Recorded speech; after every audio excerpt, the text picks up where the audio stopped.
Que el Señor les bendiga, queridos amigos, queridos hermanos. Bienvenidos a Cibersaulo, mi canal. Mi nombre es Hugo Vázquez y en esta ocasión continuamos con esta serie de estudios sobre la epístola a los romanos. Recuerden que todo el contenido que hemos subido en estos videos está basado en un librito que se llama Romanos verso por verso, y este libro está disponible en Amazon, tanto en la versión digital de Amazon Kindle como también en la versión impresa. Hemos llegado ya al capítulo 10, estamos ya en el versículo 14. En la lección anterior, en el estudio anterior, analizamos los primeros versículos de Romanos 10 que dijimos que son muy importantes, porque es ahí donde Pablo nos deja claro que la salvación es por confesar a Jesús como Señor y Salvador. Y también citando al profeta Joel, Pablo dijo esto, que todo el que invoque el nombre del Señor será salvo. Ahora, después de eso surgen algunas inquietudes que Pablo se imagina que son inquietudes que van a nacer en la mente de sus lectores, como por ejemplo, si la salvación es por invocar al nombre del Señor, entonces ¿cómo invocarán a aquel en quien no han creído, por ejemplo? Entonces, es dando respuesta a estas inquietudes que Pablo escribe el siguiente pasaje que está en los versículos 14 y el versículo 15 de Romanos 10. Vamos a dar lectura a lo que dice. Ahora bien, ¿cómo invocarán a aquel en quien no han creído? ¿Y cómo creerán en aquel de quien no han oído? ¿Y cómo oirán si no hay quien les predique? ¿Y quién predicará sin ser enviado? Así está escrito, qué hermoso es recibir al mensajero que trae buenas nuevas. Son estas preguntas a las que da respuesta el apóstol Pablo. La primera es, ¿cómo invocarán a aquel en quien no han creído? Entonces, la idea es que para poder invocar su nombre, la gente debe primero conocer el nombre y creer en él. Es decir, reconocer la realidad de que Jesús murió, resucitó para pagar el precio de nuestros pecados, y a partir de eso nosotros debemos reconocerlo como Señor de nuestras vidas. La segunda pregunta es, ¿cómo creerán en aquel de quien no han oído? Así como para poder invocar tienen que creer, para poder creer tienen que haber escuchado. Y el mensaje obviamente es Cristo. Sin embargo, hay algo interesante en la traducción de este texto, ya que dice en el idioma griego, en el texto Receptus voy a citar específicamente, dice Pisteusin hook ekousan, que textualmente diría creer en aquel que no han oído. Y aunque la mayoría de traducciones a nuestro idioma incluyen el de quién y dicen creer en aquel de quien no han oído, pero dicen algunos comentaristas que otra posible traducción sería ¿cómo creerán en aquel a quien no han oído?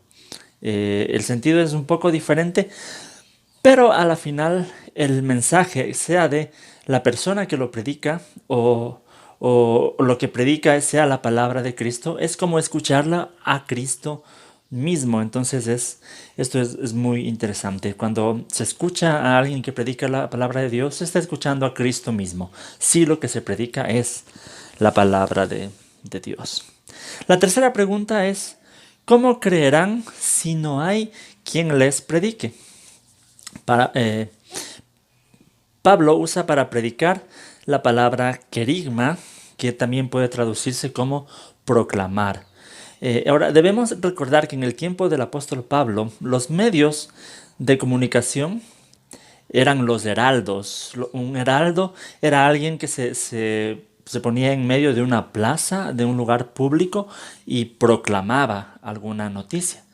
Ahí se usaba la palabra querigma, era la proclamación de alguna noticia. Así es como se daban las noticias en aquel tiempo. Entonces fue de esta forma de comunicar que se apropiaron los primeros cristianos, porque así daban ellos la buena noticia al proclamar públicamente en las plazas, en los lugares públicos, proclamar las buenas noticias del Evangelio.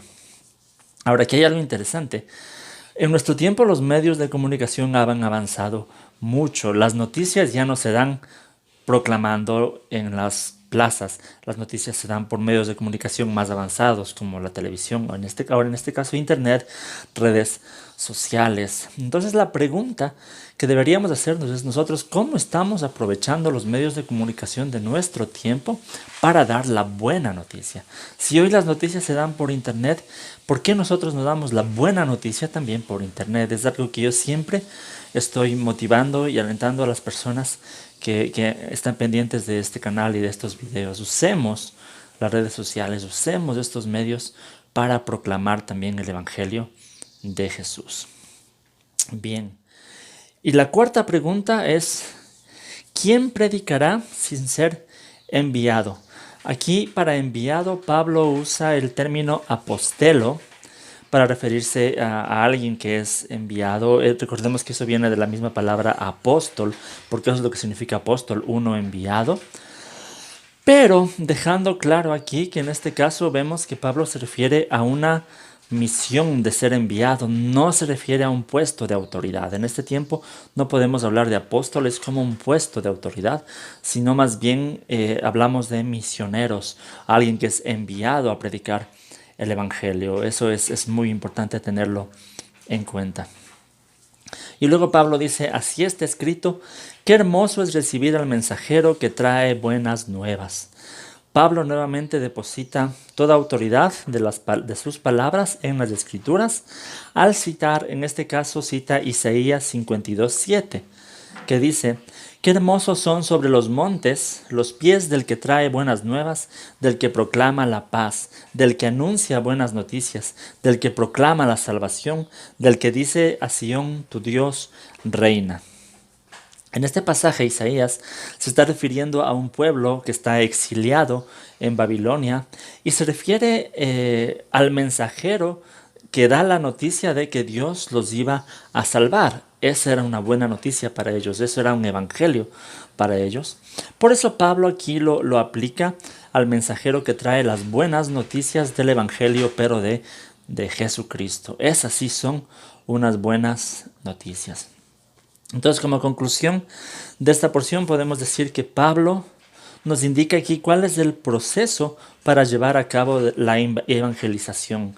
Se necesita de siervos que sean enviados, que proclamen las buenas nuevas para que la gente escuche, algunos crean, invoquen el nombre del Señor y se salven. Entonces, toda esta parte, todas estas preguntas nos enseñan parte del proceso de la evangelización, pero todo comienza aquí con alguien que envíe y para eso están las iglesias, para eso estamos todos que somos la iglesia para sostener y enviar personas que se capaciten y que prediquen el evangelio de Jesús y todos al ser parte de la iglesia también somos enviados a hacer esta misión en el lugar donde estemos, en nuestra casa, en nuestro lugar de estudios, en nuestro trabajo, en nuestro barrio, en todas partes. Es el propósito de predicar, llevar las buenas noticias del reino de Dios. Eso nomás en esta lección ha sido muy cortita, pero estos dos versículos son muy importantes para analizar este proceso.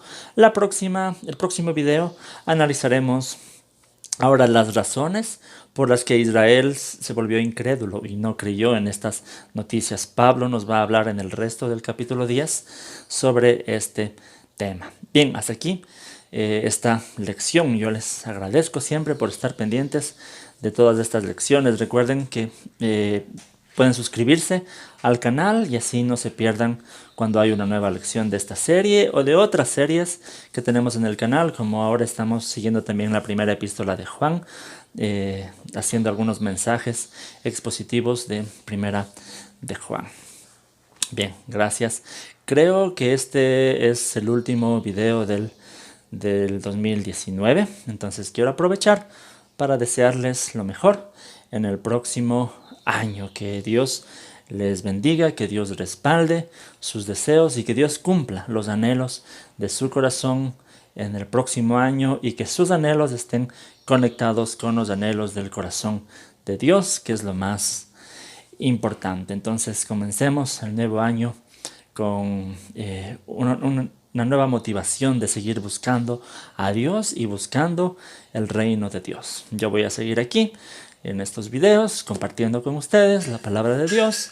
Cada lunes seguiremos haciendo a las 7 de la noche los directos, videos en vivo, para estar respondiendo preguntas sobre temas de doctrina, teología y de Biblia. Es algo que a mí me gusta mucho y lo vamos a seguir haciendo.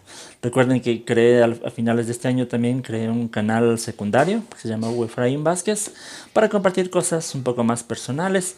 De pronto ahí voy a hacer un video también haciendo un recuento de lo que ha sido mi año 2019. Entonces les invito a estar pendientes, suscríbanse también a ese canal. Muy bien, eso no más. Les voy a dejar unas 2 sugerencias de videos que les pueden gustar. Les voy a dejar un enlace para que se suscriban al canal, denle ahí, se suscriben, y un enlace de la página web todoteos.com, donde estoy subiendo mucho material también que les puede interesar. Muchas gracias, que el Señor les bendiga.